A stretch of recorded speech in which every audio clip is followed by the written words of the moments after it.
So, ayan nga. Andito nga tayo. Akit tayo dito ng kaunti para makita nyo. Ay, lumipad yung ating ibon doon. So, may upuan dito. Ayan.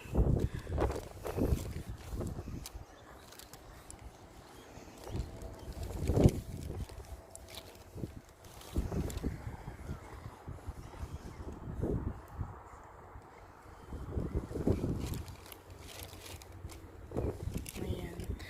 So, wait lang.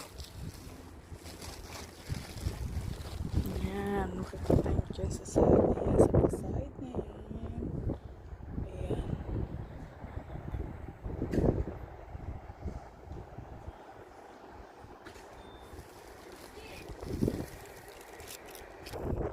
So, ayan na nga.